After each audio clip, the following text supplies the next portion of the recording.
Hello, everyone, and thanks for joining us. Today, we're back with fantasy indie author Daze Evander. Hey, Daze, great to have you back. Hi, thank you. I'm so glad to be back. Yeah, of course, we're so glad to have you back, and I'm very excited to talk to you today about the business of writing.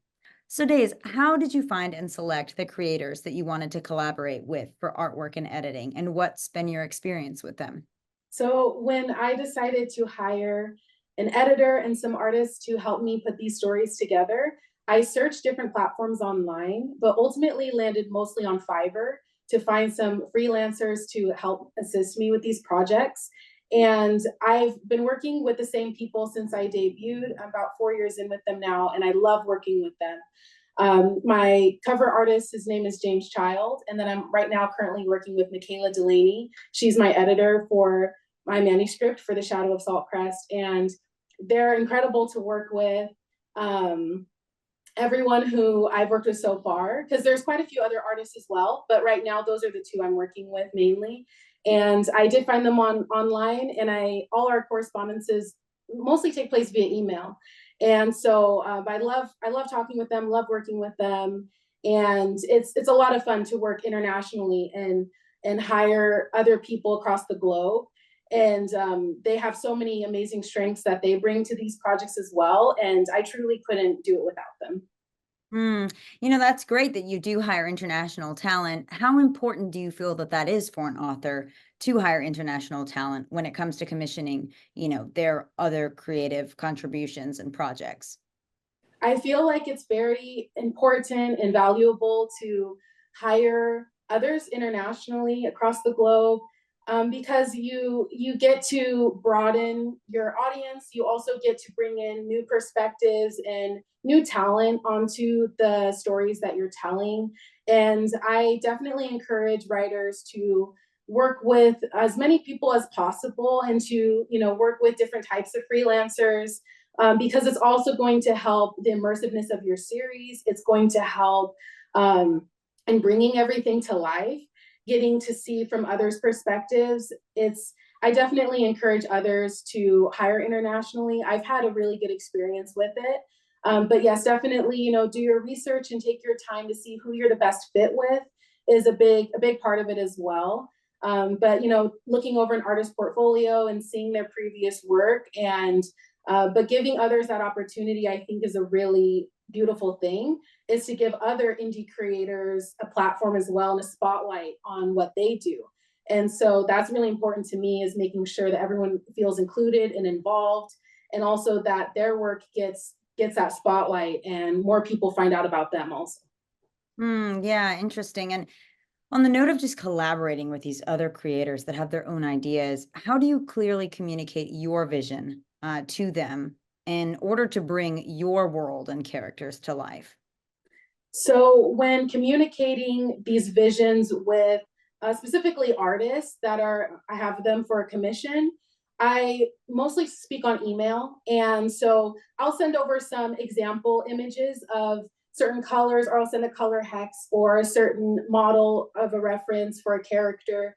And I try as much as I can to be very, very clear on how I see it in my mind, but then also allow the artist to do their own spin on it to a degree. I find that a really cool thing, to also see what input they have, because that's their strength. I don't create art myself, so I know that that's their area of expertise. So I really like to allow the artist also to have an environment where they feel comfortable making a suggestion, like, well, I think we should maybe do it like this, because from their creative eye, they have their own way of bringing it to life as well. And I think that's so beautiful.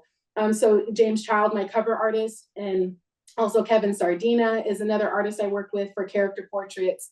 They and many others have done such a beautiful job of offering some suggestions or input that was very unique to them, and it really made their work shine through. And I would definitely encourage other writers to also allow those on your team and those in your circle to show their strengths and to also offer their suggestions, and have that kind of environment where people feel as though they can ask, or maybe say, I think it should be maybe done like this. I think that would be really cool, because that excitement is a beautiful thing.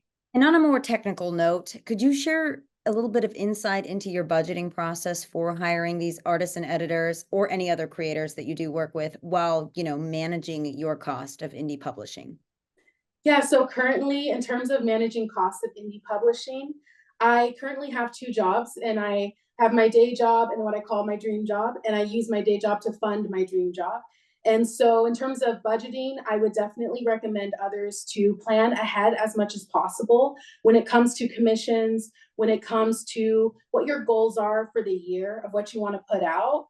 Definitely planning out your finances as much as possible. Things can sometimes be a little unpredictable, but once you've sort of established who the artists are that you work with, the rates that they charge, and after you have a couple projects under your belt, I have found that it becomes a smooth transition to plan these out ahead of time because you know more of what to expect. You're like, so the cover will cost about this much, portraits cost about this much, and then you can at least start gauging your prices and being like, okay, so I can sort of plan the year out. But I would say, it might be a little challenging at first in the first couple of years of doing this, but to stick with it as much as possible because after you have those few projects under your belt, I found that it sort of creates a template for you, so to speak, that you know what to expect to a certain degree, and you can plan ahead of time as much as possible. But yeah, that's what I would encourage other writers to do is to just create sort of a budget plan on how you're going to manage your funding. But to also, just to think ahead as much as you can would sort of be my main takeaway for that. Well, fantastic, Days. And what main advice would you give indie authors that are looking to commission artists and editors, especially those who may be new to working with global freelancers? Kind of one big piece of advice. My big piece of advice for other writers that are looking to hire global freelancers would be look over as many portfolios as possible, to look at give as many people a chance as possible that you can, especially other indie creatives, and giving them a platform. But I would definitely say to give everyone a chance. I think that would be my biggest piece of advice is to take a chance on someone else and allow them to step into your project, and to extend some trust to them, to bring your characters to life, and to have open communication with them, and to make sure that they know that they can ask you questions, that you're being as clear as possible with what you're commissioning from them, of your instructions. And another main thing I would also say that I actually do is I create what I call commission packets. So once I start a commission with an artist, I create at least a one-page document that outlines how much it's costing, when the project's starting, when it's ending, reference example images of what I'm looking for, and then I provide any other additional comments in there. And I like to send like a one-pager to the artist that they can keep referencing back when they're making that art. They can look back, and I find it really fun. Like, oh, they have this little packet that they can go check out. And so I like to do that. I like to create packets for them so that they have something to lean back on, and also to just have that also for our record keeping. I love that. That's fantastic. Well, Days, thank you so much. That was wonderful insight on the business of writing. Thank you so much for having me. That's all the time we have for today. Thank you, everyone, for tuning into today's interview with fantasy and indie author Daze Evander. Be sure to check out our website for more videos. Wishing you all a fulfilling and successful writing journey.